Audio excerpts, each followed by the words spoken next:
right, let's talk about something more serious. So let's talk about this abortion ban. And how I want to start off this topic is, I know we're in the day of the internet where, you know, everyone rallies behind something for a week or so and then forgets about it, right? And they move on to the next thing. But as these laws, anti-abortion laws, sweep around the country, you know, we cannot forget about this, right? This affects so many people. And I know a lot of people have questions. So this is, you know, one of the main reasons I really wanted to bring you here. So I guess the first question is just, you know, high level for someone who doesn't really know what's going on and they've been living under a rock. Can you tell us a little bit more about some of these abortion bills taking place? Yes. So the backstory, I think it's important to start with the Roe versus Wade decision in 1973 that guaranteed the constitutional right to abortion. And it's hard to overturn something big, a big Supreme Court decision. So what a lot of Republican conservative politicians are doing is trying to chip away at abortion rights in individual states, make it really hard to get, make it hard to pay for, make it clinics close. It's like they're trying to attack it from many different angles to make access almost impossible. There's been different ways that's looked over the years. A long time ago, I don't know what year, but there was an amendment called the Hyde Amendment, which said that Medicaid could not pay for abortions. And that like severely restricted abortion access for tons of people. But the latest are the bills that folks are calling heartbeat bills, which the idea behind them is that at the first sign of any heartbeat, and I'll put that in quotes, which I'll explain later, at the first sign of any heartbeat, you can't have an abortion. And so this essentially criminalizes abortion in the states it's being proposed in, because a lot of people don't know they're pregnant at the time that you could detect the first heartbeat. Doctors measure pregnancy from the time you had your last period, not from the date that you were actually inseminated and conceived. So if you measure pregnancy from your last period, by the time you have sex, realize your period's 2 weeks late, go into the doctor, they're going to tell you you're 6 weeks pregnant, even if you've only, you know, technically are not 6 weeks pregnant. That's how it's measured. So banning abortion at 6 weeks essentially means no one is going to know they're pregnant, because most people don't figure out that they're pregnant until past 6 weeks. Wow. And why would something like this be instated now? You know, in 2019, why would something that seems so archaic happen today? Partially because of our current administration. We're all familiar with our president, but now we have a balance on the Supreme Court that is leaning conservative. So with the addition of Brett Kavanaugh, that means that there is a conservative majority on the Supreme Court, and champions of these bills are actually hoping that the bills will get challenged in court and that it will work its way up to the Supreme Court, because their long game is that this will have to be Roe v. Wade and other abortion bills will have to be decided again by the Supreme Court. So these people strategize hard. They have been strategizing about this for years. Doesn't it just seem like something that shouldn't matter to a room full of men?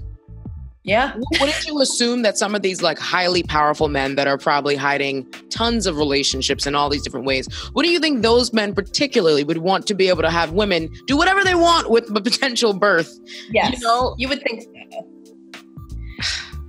Wow. So in Georgia specifically, I know that there was some talk about this also affecting women that are having miscarriages.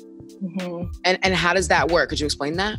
Yeah. So the wording in the Georgia bill is vague when it comes to the people who have abortions getting punished for them. The language is pretty clear that you could punish doctors, but the language is vague when it comes to like whether or not you would punish the person who lost a pregnancy or had an abortion. And this would mean that if, say, you went and you said, I had a miscarriage, they might be able to investigate you to make sure that nobody tried to give you an abortion that got botched. I mean, this is all hypothetical, but it is it's something that like law people are debating, like, what does this actually mean? But it's in the realm of possibility. And it's just, go ahead, Soko, go ahead. No, I just like, it's just the fact that, like you were saying before, that the fact that this is happening in 2019, that these bills are trying to get into place is just mind-boggling. Why such a concern for controlling people's bodies and what they do with it? Yeah, is what throws me. So the only thing I can think of is religious factors, right? But correct me if I'm wrong. The main motive behind these bills are religious factors, because, you know, pro-choice. When I think pro-choice, not pro-choice, but anti-abortion, I think religion. Is it safe for me to make that? Is it safe for me to make that correlation with the two? For sure, that is part of it. The language that a lot of folks are using, like the sponsors of the bills, is language that comes from an organization. I wrote it down because it has a weird name. Yeah. Faith to Action is the organization. So it is like a conglomerate of pro-family groups, is what they call themselves. And Faith to Action has actually drafted model legislation that a lot of these bills are based on. So it's absolutely something being pushed hard by religious folks and evangelicals in particular. I do think that when talking about why anyone would want to control our bodies like this, that we have to consider the kind of the bigger overall picture, which is when you control folks' reproduction, you can keep them down. You can keep people in poverty when you don't let them terminate pregnancies. You can. It's almost like imposing economic sanctions in a roundabout way.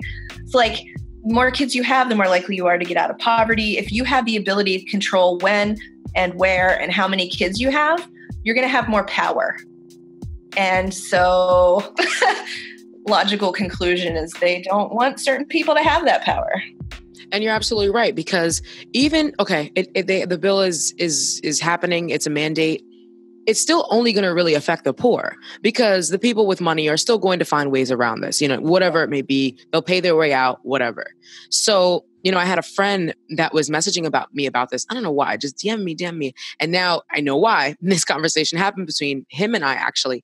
He believes that the abortion ban, that controlling pregnancy in women, is actually a racist thing. He believes it's actually a racist law because of exactly what you just said, that, when you're having an abundance of children, you don't always have the financial support. You don't always have even a complete home, whatever it may be. You don't have all the resources you need to take care of these children. So you're right. You're keeping the oppressed oppressed.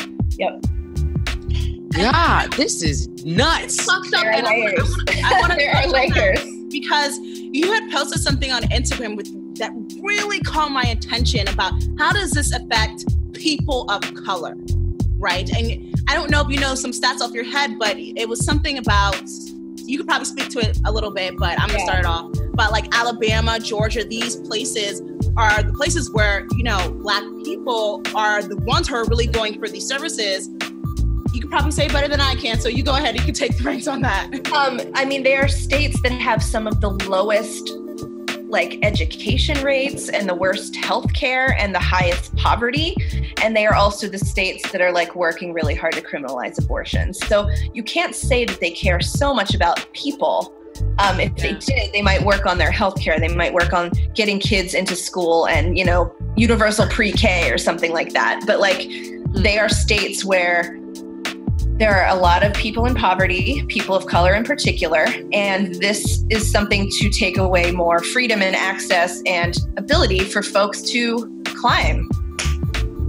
I'm looking for the exact thing I said, so that's why I'm looking off to the side. No, go ahead. We can edit, so feel free. Yeah. Because I'm I know I did say something. Real right on about that.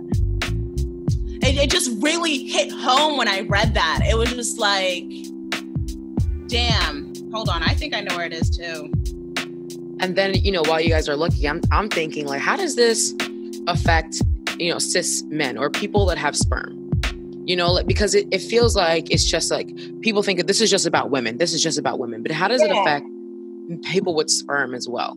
That's the funny thing is that's a voice that's really missing from the conversation. And I know that there are cis men out there who have benefited from abortions. Their life stayed on track because someone didn't make them pay child support. Like, you know, that's a fact, but men aren't speaking up and talking about that. So that's like definitely a voice missing in the debate. I would love to hear more cis men be like, my partner had an abortion, or someone I had sex with in college had an abortion, and this was the best decision for both of us, and that access is important for everybody. But yeah, they're not saying that as much as I would like to have them say that. Yeah, that's kind of always the thing that's missing in these conversations are like the men, you know, in things about rape. It's always like, come on, you know, where are our male allies, our cis male allies in these conversations? They would only decisions about our bodies. Yes. I found the thing I wrote. If you wouldn't mind rereading this. So what I said on Instagram is, you can't have a comprehensive conversation about abortion if you don't include recognition that these restrictive bans impact the most marginalized and vulnerable people, which means Black and Indigenous people. Access to abortion helps folks get out of poverty. Banning abortion keeps them there. The states with high populations of Black women and some of the worst records on Black women's health care are the ones pushing hardest for abortion bans. As a result, many of these states are closing facilities that not only provide abortions, but provide other healthcare services. So like, if you close the Planned Parenthood, where are people going to get their PAPs? Where are people going to get their breast exams? All of those things. It's not just, Planned Parenthood doesn't just provide abortions. They provide low-cost healthcare that is really critical for people. It's just so sad. Like, I find this topic, so I don't know why. I don't know. It's just crazy that this is happening now, but it's not crazy because look at times. But people are going to wonder, we're talking about this abortion ban, and people are like, well, how does this affect the LGBTQIA community? How does this affect us? Can you tell us a little bit more about that? Absolutely. So anybody who has a uterus can get pregnant. I use that's a broad statement, but most people that have uteruses can get pregnant. So it is not just cis women. It is trans people, like trans masculine people, non-binary people who were born assigned female at birth. Also bisexual women. Bisexual women might be having sex that could lead to reproduction. Sometimes trans men have cis male partners. Sometimes trans men have trans female partners that have sperm. So saying that it's just, a women's issue definitely leaves out a lot of folks. And I personally do know some trans men who have had to seek abortion, some in some really bad circumstances where the pregnancy was as a result of assault. So when you are a trans person and you are seeking abortion care, you're already in a really difficult spot because you don't know that the provider you're going to is going to be sensitive to the fact that you are not a woman, sensitive to the fact that your body is different and your pronouns are different. And so that's like, we know that trans folks have trouble accessing healthcare in any aspect, but seeking abortion care it's like all of the layers of hard shit on top of each other. Look at Jails like, yeah, it's a hard conversation to have, and it's when you have someone like being able to speak to the facts like you are, it's just like astounding, Yeah. It makes it almost hurt a little bit more. Yeah. So how do us people stop this, right? Because right now it's not illegal yet to have abortions. These laws are not in place. So how do we stop this from happening? So you make a great point with that question, is that none of these bans have taken effect. They are bans that some of them were signed into law. But as of now, like in all 50 states in the United States, abortion is still legal. There are different restrictions depending on the states, but there's like different methods of attacking this issue. One would be to promote birth control access and sexual health education so folks don't need abortions as much. that really could stop the problem at the root. It's been shown to stop the problem.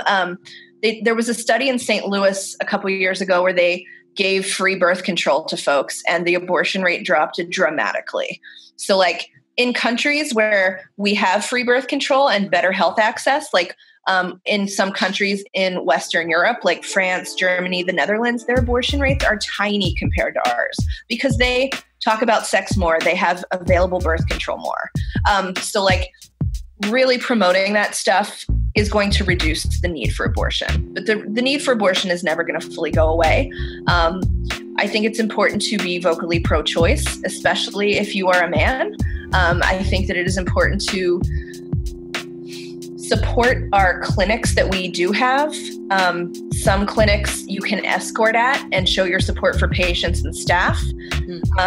There are organizations working to really promote reproductive justice for folks, and two in particular that are for women of color that I think deserve a shout out because they're doing so much great work.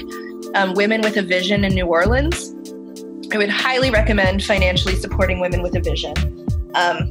The other one I wrote down because I wasn't quite as familiar with, Spark Reproductive Justice Now. So that's one that works on reproductive rights for people of color, including women and queer and trans people in the South. So show our support financially when we can to organizations like that. Vote for pro-choice candidates. I know we've got some terrible people in office now, but you know, there's an election every couple years, so vote hard for pro-choice candidates so that we can get some of these folks out of office. That's perfect. And if you had to, you know, before we let you go, if you had to say something to someone who's listening to this right now that is considering having an abortion, and they might live in a place like Georgia or any other where it's really hard to get access to that type of care, what would you say to that person? Wow, this is a difficult question. I would say reach out to the closest reproductive justice organization you can find, because there are folks who are like, there are sometimes sort of like secret underground networks of people that will help you get access. They might give you a ride to the clinic. They might give you money. There are abortion funds. There's specifically organizations that provide funding for low-income folks who cannot afford abortions. There are abortion funds in many states, many cities. I actually put a list of them on my Instagram before. I could send it to you if you were interested. Yep, but, we'll share that. If folks really need access and don't know where to go, abortion funds are a good place to contact for money, and they can probably give you some information about how to get to the local clinic, how to get rides to the clinic. There really are folks out there who are working to make sure that people still have access, even though it's becoming harder and harder. Yeah, and that's really all you can do, you know, is like offering someone a ride, you know, here's something, or even like aftercare, you know, like I'll pick you up, you know, after everything has gone down. Right. Or I'll watch your kid while you go to the clinic, because, you know, it's a myth that only people out here without children are having abortions. The majority of people that have abortions already have children or will have children. So even doing something like saying, I'll provide childcare for the few hours you're away, or I'll watch your kid while you get better. Like, there are a lot of different things we can do for people. Thank you so much for joining us today, Erica. Seriously. I'm happy to talk to you. The strongest, most informed voice, one of them that we've had here. Thank you so much. Thank you so much for having me. And I'd be happy to answer any of your other sex questions at any time. Ooh, we're going to bring you back for some more sexy talk. Perfect. We can make it like a segment.